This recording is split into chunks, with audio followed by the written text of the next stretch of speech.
జీవం కలిగిన దేవుని నామం పేరిట అందరికీ వందనాలమ్మా. మరి ఈ శ్రమ దినాల్లో మనందరం కూడా ఈ 40 రోజులు ఉపవాస ప్రార్థనలో 40 విధమైన వాగ్దానాలతో దేవుడు మన జీవితాల్లో ఈ 365 రోజులకి కావాల్సిన పునాది ఒక్కొక్క రోజు ఒక్కొక్క మెట్టు 40 మెట్లు 40 విధాలైన వాక్యాలతో మనం ఎక్కుతున్నాం. ఈ 40 మెట్లు ఎక్కేటప్పుడు సాతాను అనేక సార్లు మనల్ని పడేయాలని మనల్ని అనేక సార్లు ఈ వాక్యానికి దూరపరుస్తూ ఉంటాడు. అయితే ఎటువంటి పరిస్థితుల్లో కూడా ఈ వాక్యానికి దూరం అవ్వద్దు. ఈ 40 రోజులు ఖచ్చితంగా ఈ 40 వాగ్దానాలు 40 మెట్లు మన జీవితాలకి ఉన్నతమైన శిఖరానికి మనం ఎక్కటానికి, శ్రమల నుంచి, దుఃఖము నుండి, పాతాళము నుండి మనం పైకి ఎక్కటానికి ఉన్నతమైన ఈ 40 మెట్లు ఈ సంవత్సరం అంతా మనల్ని రక్షించి ఏ అపవాది చేతిలో పడకుండా, ఏ సాతాను చేతిలో పడకుండా, ఏ లోయలో మన పాదాలు పడకుండా స్థిరంగా మనల్ని ఈ ఒక 365 రోజులు స్థిరపరిచి మనల్ని ఎంతో ఉన్నతమైన క్రీస్తు అనే పునాది మీద నిలబెట్టే ఈ 40 మెట్లని ఎవ్వరు కూడా మిస్ అవ్వద్దు. ప్రతిరోజు ఒక్కొక్క వాక్యం ఒక్కొక్క మెట్టు ఎక్కినట్టే మనం ఒక్కొక్క వాక్యం ద్వారా దేవుడు మనల్ని ఒక్కొక్క మెట్టు ఎక్కించినట్టే ఆ మెట్టులో మన దీవెనలే ఉంటాయి. అనేక విధమైన దీవెనలు మనం నేర్చుకుంటాం. ఒక్కొక్క రోజు ఒక్కొక్క వాక్యం ద్వారా ఒక్కొక్క దీవెన మనం పొందుకుంటున్నాం కనుక దయచేసి ఎవ్వరు కూడా మిస్ అవ్వద్దు. ప్రతి ఒక్కరూ తప్పకుండా ఈ 40 రోజులు ఈ సహవాసంలో ఉండండి.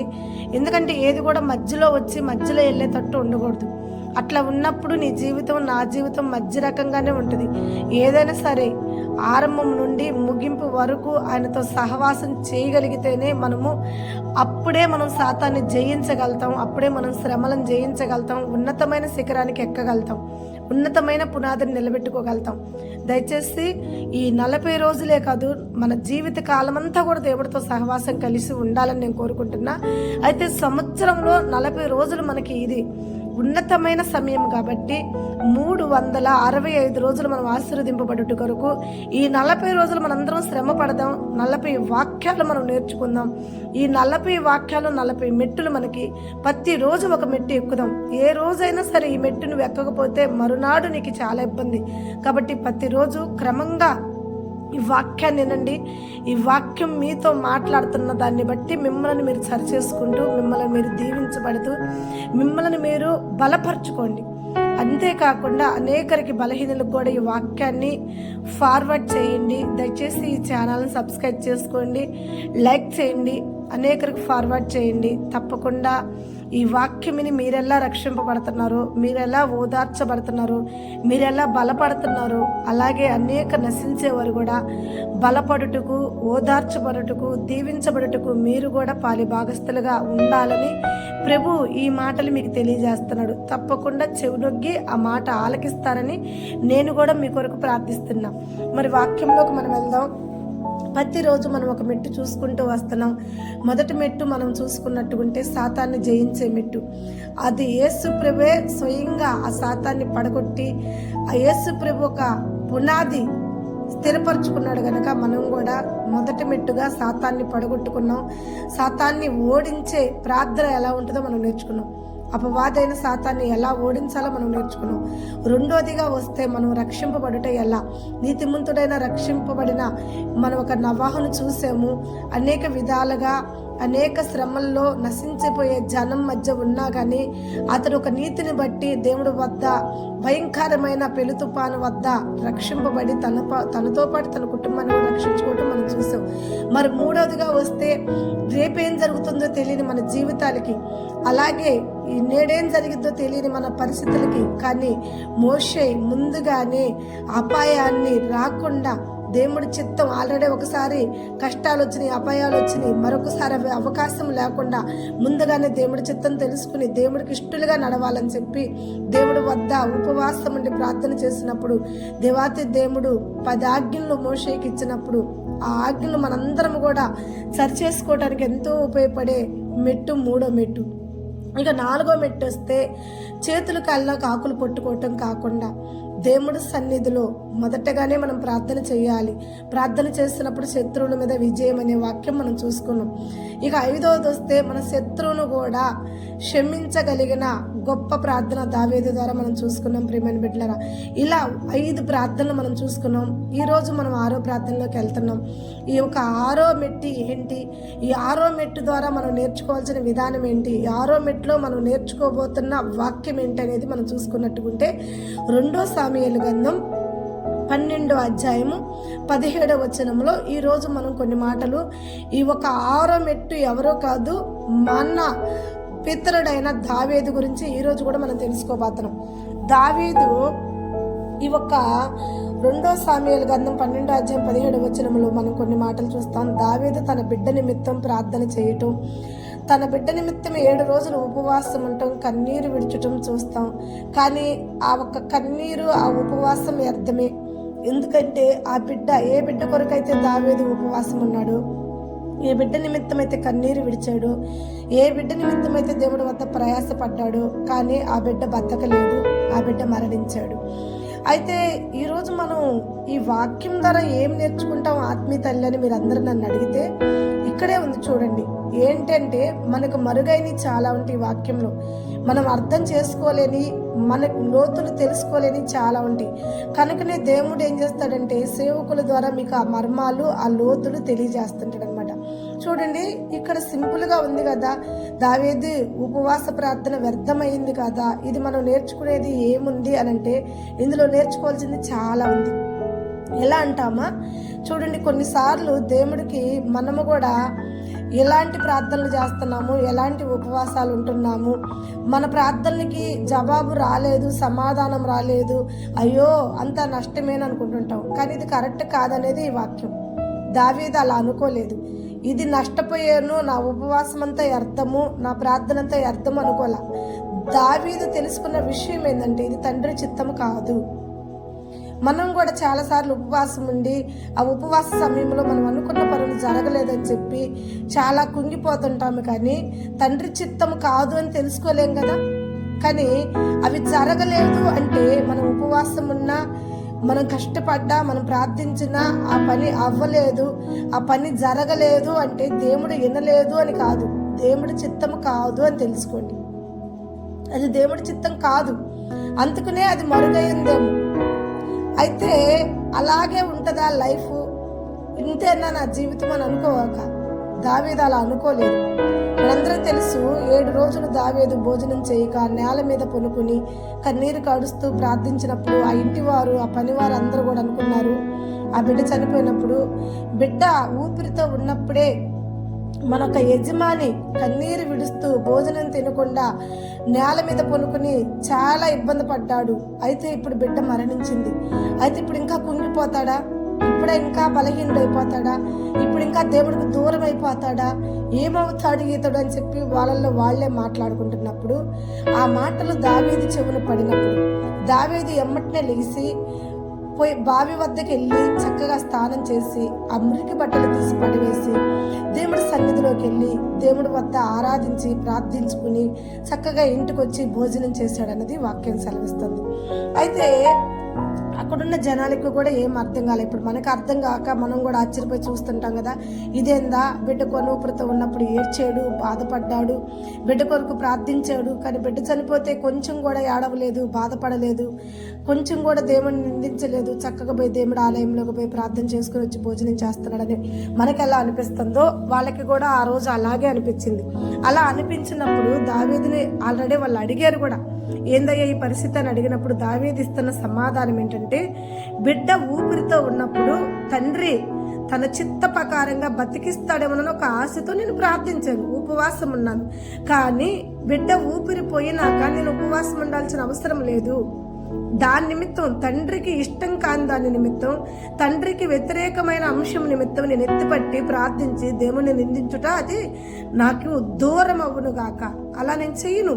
నా తండ్రి చిత్తం ఏమన్నా చివరి నిమిషంలన్నా, నా తండ్రి చిత్తం ఏమన్నా మారి నా బిడ్డను బతికిస్తాడని ఆశించా, కానీ నా తండ్రి చిత్త ప్రకారంగానే నెరవేర్చాడు. కనుక ఫైనల్ ఆ బిడ్డ చనిపోవటమే నా తండ్రి చిత్తమైంది కనుక నేను ఏమాత్రం కూడా బాధపడను, చింతించను. ఇది నా తండ్రి చిత్తం. పోయిన దానికన్నా ఇక నా తండ్రి ఇచ్చేది అత్యధికమైనది, నూతనమైన బహుమతి అని చెప్పి నేను తెలుసుకున్నాను. కాబట్టి నా తండ్రి సన్నిధిలోకి వెళ్ళి నేను ఆరాధించి ప్రార్థించి భోజనం చేస్తున్నానని చెప్పాడు. ఇప్పుడు చెప్పండి, మనము అడిగే వాటికన్నా దేవుడిచ్చేది అధికమైనది. కాబట్టి అది మనం కూడా తెలుసుకోవాలి. అయ్యో మన చేయి జారిపోయింది, అయ్యో మన అవకాశం పోయింది, అరే నేను చాలా మంచి పొజిషన్లోకి వచ్చాను, మంచి ఆశీర్వాదాల్లోకి వచ్చాను, అరే ఒక్కసారిగా సడన్గా బేక్ అయిపోయాను, ఒక్కసారి సడన్గా కుప్పగూలిపోయాను, ఒక్కసారి సడన్గా నా లైఫ్ ఏంటి ఇట్లా అయిపోయింది అని చాలాసార్లు నువ్వు ఉపవాసం ఉండి కూడా ఆ ఉపవాస ప్రార్థనలో నువ్వు అనుకుంది జరగనప్పుడు నువ్వు ఇలా కుంగిపోతూ ఉంటావా, ఇలా బాధపడుతూ ఉంటావా? వద్దొద్దు, అలా బాధపడద్దు, అలా కుంగిపోవద్దు. ఎందుకంటే అది తండ్రి చిత్తం కాక ఆపేశాడేమో. అది ఆపాడు అంటే దేవుడు వాక్యం సెలవిస్తుంది, ఒక్క దారం మూసేసాడంటే 10 దారాలు తెరుస్తాడు. దేవుడికి మహిమ కలుగును గాక. నువ్వు ఒక దారంనే నేను వెళ్ళాలి, ఇదే నా మార్గం, ఇదే నా తోవ అనుకుంటే కుదరదు. నీకు తెలిసింది ఒక్క దారే, కానీ దేవుడికి తెలిసిన దారులు 1000 దారులు ఉన్నాయి. ఆ 1000 దారుల్లో 10 దారులు నీ కొరకు సిద్ధపరిచే ఉంటాడు. ఆ 10 దారులు నీకు ఎలా ఉంటాయి అంటే ఉన్నతమైన దారులు, నీ పాదములకు దీపము, నీ తోవులకు వెలుగై ఉన్న దీపాలు.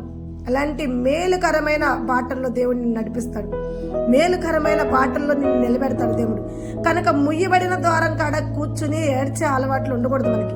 దావీదు ద్వారా మనం నేర్చుకోవాల్సింది ఇదే. ముయ్యబడిన ద్వారం కాడ కూర్చుని ఏడ్చే అలవాట్లు ఉండకూడదు. ఒక అవకాశం కోసం చూడాలి, ఒక అవకాశం కోసం తండ్రిని ప్రార్థించాలి. అయినా సరే మనం ప్రార్థించిన ఆ అవకాశం మనకి పొందుకోలేకపోయామంటే అది తండ్రి చిత్తము కాదని మనం తెలుసుకోవాలి. ఆ దూరం కాడి నుంచి పక్కకు రావాలి. మరొక మార్గం దేవుడు మనకి సిద్ధపరిచిన మార్గాన్ని మనం వెతుక్కోవాలి. ఆ సిద్ధపరిచిన మార్గంలో దేవుడు వద్ద మనం ప్రార్థించి నమ్మకంగా ఆ మార్గంలో నడిచినప్పుడు నువ్వు పోవాలనుకున్న మార్గం కన్నా దేవుడు నడిపించే మార్గంలో 100 ఆశీర్వాదాలు పొందుకుంటావు. దేవుడికి మహిమ కలుగును గాక. ప్రేమని బిడ్డలారా, నేను ఒక చిన్న మాట మీకు చెప్తానండి. మనం ఒక తోట వద్ద కాదు, ఒక చెట్టు వద్ద నిలబడదాం. తోట కూడా మనకు పని లేదు, ఒక చెట్టు వద్ద నిలబడదాం. మంచిగా బాగా పూత వచ్చిన చెట్టు కాడ మనం నిలబడితే బాగా భయంకరమైన గాలి వచ్చినప్పుడు చాలా పూత రాలిపోయింది. చెట్టు ఎంతో కష్టపడి పూత పూసిద్ది, కానీ ఆ పూత అంతా ఏం చేసిద్ది అంటే ఒక్క చిటికలో, ఒక్క క్షణంలో భయంకరమైన గాలి వచ్చి ఆ పూతనంతా కూడా తీసివేసిద్ది. అయితే కాయగలిగిన పూత మాత్రం ఏమాత్రం రాలిపోదు చెట్టు నుంచి. కానీ రాలిపోయే పూత మాత్రం అదేమాత్రం ఫలించదు. రాలిపోయే పూత కొరకు నువ్వు ప్రయాసపడే కన్నా భయంకరమైన గాలిని కూడా తట్టుకుని నిలబడిన పూత గురించి చూడు. దేవుడికి మహిమ. అది ఫలించిద్దని అర్థం, అది నిలబడిద్దని అర్థం. అలాంటి గాలి కాదు, పెళ్లి తుఫాను వచ్చినా ఆ చెట్టు నుండి, ఆ కొమ్మ నుండి ఆ పూత ఏరు కాదు. ఎందుకంటే అది ఫలించాలని నిర్ణయించుకుని నిలబడింది. ఫలించింది ఏం చేసిద్దమ్మా? శ్రమరాంగులను పడిపోయిన దాని గురించి మనం బాధపడకూడదు. ఫలించే పండు కొరకు మనం ఎదురు చూడాలి. నిలబడిన పూత వైపు మనం చూడాలి. ఒకరోజు ఆ పూతే పిందిగా మారిద్ది, పిందే కాయగా మారిద్ది, కాయే పండుగ కూడా మారిద్ది. దేవుడు కూడా చెప్తున్నాడు, 30 దంతలు, 60 దంతలు, 100 హల్లెలూయా. 100 పంట కోసం మనం చూడాలి, వెయిట్ చేయాలి. సమయం పట్టిద్ది, అయినా ఏం భయపడద్దు. నువ్వు ఎదురు చూడు, పోయిన దాని గురించి నువ్వు బాధపడగాక. మన దావీదు కూడా అదే నేర్పుతున్నాడు. దావీదు ప్రార్థనలో మనకి బిడ్డ బతికున్నప్పుడు ఒక అవకాశం ఉంటుందేమోనని వెయిట్ చేశాను, ప్రార్థించాను, ప్రాధేయపడ్డాను దేవుణ్ణి. కానీ అది తండ్రి చిత్తము కాదు అని ఈ బిడ్డ చనిపోయినాక నాకు అర్థమైంది. కాబట్టి పోయిన దాని గురించి నేను ఆలోచించను. రాబోయే ఆశీర్వాదం కొరకు నేను దేవుడి సన్నిధిలోకి పోయి ప్రార్థన చేసుకుని రాబోయే ఆశీర్వాదం కొరకు దేవుడి సన్నిధిలో మీరు చెప్పండి. మన దోషాలు, మన పాపాలే మనకు శాపాలు అవుతాయి. కేవలం మనం చేయి జారిపోతే కొన్ని అవకాశాలు, కొన్ని కష్టాలు మనకు ఎదురవుతున్నాయి అంటే కేవలం అది మన దోషమేమి లేకుండా, మన పాపమేమి లేకుండా మనకు శ్రమలు వస్తున్నాయి అనుకుంటుంది తప్పు. మన పాపాలను బట్టి, మన దోషాలను బట్టి, మన క్రియలను బట్టి కొన్ని శ్రమలు కూడా మనకు వస్తాయి. ఇక్కడ చూస్తే ఈ బిడ్డ చనిపోవటానికి కారణం దేవుడు కాదు, దావీదే కారణం. దావీదు చేసిన తప్పు అది చిన్నదైనా పెద్దదైనా, దేవుడి బిడ్డలైనా అన్యులైనా ఎవరిదైనా శిక్ష ఒకటే దేవుడికి. దేవుడిలో నా బిడ్డలే క్షమిద్దాంలే, ఇంకొకళ్ళు నా బిడ్డలు కాదులే శిక్షిద్దామని అనుకోడు. దేవుడు పచ్చిపాతి కాదు, అందరికి సమానంగా న్యాయం తీర్చగలిగిన దేవుడు ఆయన పక్షపాతి కాదు. ఆయన వద్ద పక్షపాతం అనేది లేదు. ఆయన నా వాళ్ళు ఇంకొకళ్ళు అనేది లేదు. తప్పు చేస్తే ఎవరికైనా శిక్ష ఉంది దేవుడి వద్ద. అది సేవకులైనా విశ్వాసులైనా ఎవరైనా సరే. వీళ్ళు విశ్వాసులు, వీళ్ళు సేవకులని దేవుడు ఏమి ఒకరిని హెచ్చుగా ఒకరిని తక్కువగా ఏం చూడడమ్మా. మనం అనుకుంటాం అట్లా, దేవుడు అలా అనుకోడు. దేవుడి దృష్టికి తప్పు చేసిన వారు శిక్ష అనుభవించాల్సింది. దావీదు చేసిన తప్పు ఇక్కడ ఉంది. బత్షెబా ఊరియా భార్య అయిన బత్షెబాని రాజైన దావీదు యుద్ధ సమయంలో యుద్ధానికి పోకుండా వసంతకాలమున మెద్ది మీద నిలబడి చూస్తూ ఒక స్నానం చేస్తున్న స్త్రీని, ఈ బత్షెబా స్నానం చేస్తున్నప్పుడు ఆమెను చూడటం తప్పు. రాజుకి అలా చూసే అధికారం లేదు. అలా తప్పులు చేయకూడదు. ఎవరన్నా అలా తప్పులు చేస్తున్నా సరిచేయాల్సిన స్థానంలో ఉన్నాడు రాజు. కానీ ఇతనే తప్పు చేశాడు. ఒక స్త్రీ స్నానం చేస్తుంటే చూడటం తప్పు అయితే చూశాడు. అది మొదటి తప్పు. రెండో తప్పు ఏంటంటే పొరుగువారి భార్యని మనము ఆకర్షించకూడదు, ఆశపడకూడదు. కానీ ఆమె పొరుగువారి భార్య అని తెలిసి కూడా ఆమెను చేర్చుకున్నాడు. రెండో తప్పు. మూడో తప్పు ఏంటంటే తన తప్పును కప్పుపుచ్చుకున్నట్టుకు నమ్మకమైన వ్యక్తిగా ఉన్న ఊరియాని యుద్ధంలో చంపేపించాడు. ఇది మూడో తప్పు. ఇన్ని తప్పులు చేసిన దావీదుని దేవుడు ఎలా దీవిస్తాడు? శిక్షించకుండా ఎలా వదిలిపెడతాడు? ఇన్ని తప్పులు చేసి తన భర్తని చంపి ఆమెను తీసుకొచ్చుకుని భార్యను చేసుకుని ఆమె ద్వారా సంతానం కనాలి అనుకుంటే ఆ తప్పులు, అతను చేసిన పాపాలు, శాపాలు అన్ని ఆ బిడ్డ మీదకి వచ్చి ఆ బిడ్డ చనిపోయాడు. ఇప్పుడు చెప్పండి, ఆ బిడ్డ మరణానికి దేవుడు కారణమా, దావీదు కారణమా? దావీదే కారణం. అయితే దేవుడు మన తప్పును మనకు తెలియజేస్తాడు. మనం తెలుసుకుని సరి చేసుకుంటే మరలా దేవుడు దీవిస్తాడు. చాలా మంది నేర్చుకోవాల్సిన విధం అదే. తెలుసో తెలియకో తప్పు చేస్తాం. చేయకుండా ఎవ్వరు లేరు. ఏ భేదము లేదు. సర్వజనులు పాపులే. పాపము లేని వారంటూ లేరు, తప్పు చేయని వారంటూ లేరు. కానీ అది తప్పని దేవుడు తెలియజేసినప్పుడు ఒప్పుకుని దాన్ని సరి చేసుకున్నవాడు ధన్యుడు. మరలా ఇంకెప్పుడు ఆ తప్పు చేయకుండా దాన్ని సరి చేసుకుని దేవుడు మార్గంలో నడిస్తే దేవుడు శిక్ష నుంచి మనం విడుదల పొందుకుంటాం, రక్షింపబడతాం. దావీదు సరి చేసుకున్నాడు, తన తప్పును తెలుసుకున్నాడు. ఇది కేవలం నా పాపం వల్ల వచ్చిన జీతమే నా బిడ్డ మరణం. ఇది కేవలం నేను చేసిన తప్పు వల్ల వచ్చిందే. కాబట్టి నా తప్పును సరి చేసుకుందామని 7 రోజులు ఉపవాస ప్రార్థనలో ఉన్నా. నా తప్పును క్షమిస్తాడేమోనని చెప్పి, ఆ బిడ్డను బతికిస్తాడేమోనని చెప్పి ప్రార్థించా, విజ్ఞాపన చేశా. కానీ నా తప్పు క్షమించలేనిది కనుక ఆ బిడ్డ బతకలేదు. అయితే నా తండ్రి కరుణ కటాక్షం నా మీదుంటే మరొక అవకాశం నా దేవుడు నాకు ఇవ్వక మానడు, ఇంకొక బిడ్డ ద్వారా నన్ను ఆశీర్వదించక మానడు అని దావీదు లేచాడు, ప్రార్థించుకున్నాడు, తన తప్పును తను తెలుసుకున్నాడు. దావీదుకి ఈ శిక్ష ఒక్కటేనా, ఈ తప్పుకి ఇంత చిన్న శిక్షేనా అని మీరు అనుకోవద్దు. ఎందుకంటే తను చేసిన 3 తప్పులకి ఒకే శిక్ష ఇవ్వడు దేవుడు. 3 తప్పులకి 3 శిక్షలు, భయంకరమైన శిక్షలు. 1 బిడ్డను చంపేశాడు. 2ది తన గర్భాన పుట్టిన కుమారుడే తన భార్యలతో కాపురం చేశాడు. 3ది తన కుమారుడే తన సింహాసనాన్ని స్వాధీనం చేసుకుని దావీదును మరలా కొండల తట్టు పరుగులు దీపించాడు. అయితే ఇన్ని తప్పులు, 3 తప్పులకి 3 శిక్షలు వేసినాకే మరలా దావీదుని తీసుకొచ్చి సింహాసనం మీద కూర్చోబెట్టాడు దేవుడు. అలాగే మనం చేసిన తప్పులు దేవుడు కప్పుపుచ్చుతాడనేది వేస్ట్ మాట. మనుషుల వద్ద నువ్వు దాచుకుంటావేమో, మనుషుల వద్ద నువ్వు చలామణి చేసుకుంటావేమో, మనుషుల కంట పడినా గానీ దాన్ని నువ్వు కవరప్ చేసుకుంటావేమో, కానీ దేవుడి వద్ద నువ్వు కవరప్ చేసుకోలేవు, దేవుడి వద్ద నువ్వు దాచుకోలేవు. సీసీ కెమెరా కన్నా దేవుడి కన్ను చాలా శ్రేష్టమైనది అనేది గుర్తుపెట్టుకో. సీసీ కెమెరాలో నువ్వు చేసిన అన్ని ఎలా చూపిస్తారో మనుషులు, దేవుడు అంతకన్నా ఇంకా ఘనమైంది ఆయన నేత్రం. ఆయన నేత్రానికి మరుగైనది ఏమి లేదు. నువ్వు చేస్తున్న ప్రతి అక్రమం, నువ్వు చేస్తున్న ప్రతి పాపం, నువ్వు చేస్తున్న ప్రతి దోషం దేవుడు దృష్టికి చూస్తూనే ఉన్నాడు. శిక్ష ఉంది. శిక్షను నువ్వు దావీదు దాయాలనుకున్నాడు. ఊరియా మరణాన్ని దాయాలనుకున్నాడు. దాశాడా? దాయలేదే. వదిలిపెట్టాడా దేవుడు శిక్షించకుండా?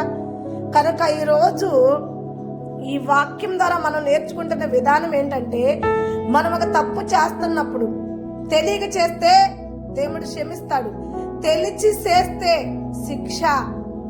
జాగ్రత్త, సరి చేసుకో. ఈ వాక్యం వింటున్నా నువ్వు సరి చేసుకో, నీ లైఫ్ని సరి చేసుకో, నీ జీవితాన్ని సరి చేసుకో. నువ్వు తెలియక చేసిన తప్పులని విడిచిపెట్టావు, ఇప్పుడు తెలిసి చేయొద్దు. తెలిసి చేస్తే నువ్వు దానికి తగిన జీతం, దానికి తగిన శ్రమ ఎదుర్కోవాలి. దావీదు లాంటి వాడే వణికిపోయాడు దేవుడిచ్చిన శిక్షకి. మనమెంత? జాగ్రత్త. ఈ ఉపవాస ప్రార్థనలో ఈ 6వ మెట్టులో మనం నేర్చుకునే విధానం ఏంటంటే, పోయిన దాని కొరకు బాధపడద్దు, దేవుడు ఇవ్వబోతుంది నూతనమైన ఆశీర్వాదాలు. మనం పోయిన దాని కోసం కన్నీరు కార్చే కన్నా వచ్చేదాని కొరకు దేవుడి వద్ద ప్రార్థిద్దాం. రెండోది ఏంటంటే, దేవుడి కన్నుకు మరుగైంది ఏమీ లేదని చెప్పి భయభక్తులు కలిగి దేవుడి సన్నిధిలో జీవిద్దాం. మూడోది ఏంటంటే, దేవుడు మనం ఆశించిన దానికన్నా, మనం ఊహించిన దానికన్నా అత్యధికమైన మేలులతో దేవుడు మనల్ని తృప్తిపరుస్తారని నమ్మి దేవుడు సన్నిధిలో దేవుడు ఇచ్చేంత వరకు కూడా ఎదురు చూసి మనం ప్రార్థిస్తే, పోయిన బిడ్డ ఏమో కానీ వచ్చిన బిడ్డ మాత్రం జ్ఞాని అయిన సొలొమోను ఇచ్చాడు. దేవుడికి మహిమ కలుగును గాక. సర్వలోకానికి జ్ఞాని. అతను లాంటి వాడు భూమి మీద పుట్టలేదు, పుట్టబోడు కూడా. అలాంటి బ్లెస్సింగ్స్ కలిగిన గొప్ప రాజుని సొలొమోనుని దేవుడిచ్చాడు.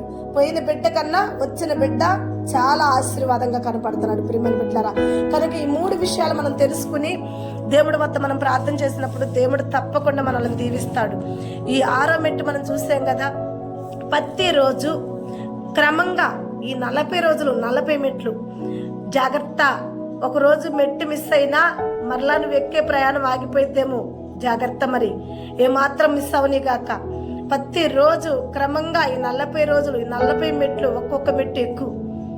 తప్పకుండా పాతాళంలో పడిపోయిన నిన్ను, ఇరుకులో పడిపోయిన నిన్ను, శ్రమల్లో పడిపోయిన నిన్ను, నిందల్లో పడిపోయిన నిన్ను, అవమానంలో పడిపోయిన నిన్ను, పాతాళంలో కోరకపోయాను నేను పైకి లేవలేను అనుకుంటున్నావేమో. నిందల నుండి, అప్పుల నుండి, బాధల నుండి, వ్యాధుల నుండి, రోగాల నుండి, సమస్యల నుండి, చీకటి చెత్తల నుండి, అంధకార క్రియల నుండి, చేతబడుల నుండి పైకి లేవలేను అనుకుంటున్నావేమో. నా దేవుడు మెట్లేస్తున్నాడు. 40 రోజులు 40 మెట్లేసాడు. ఎక్కువ, ఒక్కొక్క మెట్టు ఎక్కువ. ఇక జీవితంలో ఎన్నడూ కూడా మరలా శ్రమలనే పాతాళములో నువ్వు పడకుండా ఈ 40 మెట్ల మీద దేవుడి నీ పాదాలు స్థిరపరచును గాక. ఆమేన్. God bless you. దేవుడు తప్పకుండా మనందరినీ దీవించి ఆశీర్వదించును గాక. దయచేసి మరొకసారి మనవి, తప్పకుండా ఈ వీడియోని అనేకరికి ఫార్వర్డ్ చేయండి. మా ఛానల్ని సబ్స్క్రైబ్ చేసుకోండి. మీరందరూ కూడా లైక్ చేయండి. అనేకరి కొరకు ఈ వాక్యం పోవాలని ప్రార్థించండి. ముఖ్యంగా మా బేతేల్ ప్రార్థనా మందిరం మినిస్ట్రీ అనేక ఆత్మలతో నింపబడి అనేక ఆత్మలను రక్షించే మందిరముగా ఉండాలని, అనేకరి కొరకు దీవెన కలిగిన ఆలయముగా నిలబడాలని, మా ఆలయం కొరకు కూడా ప్రార్థిస్తారని ప్రేమపూర్వకంగా మీ అందరిని కూడా వేడుకుంటున్నాం. దేవుడి ఈ వాక్యం వింటున్న ప్రతి బిడ్డల్ని సమృద్ధితో, సంతోషంతో, సమాధానంతో సదాకాలం కాపాడును గాక. ఆమేన్. God bless you.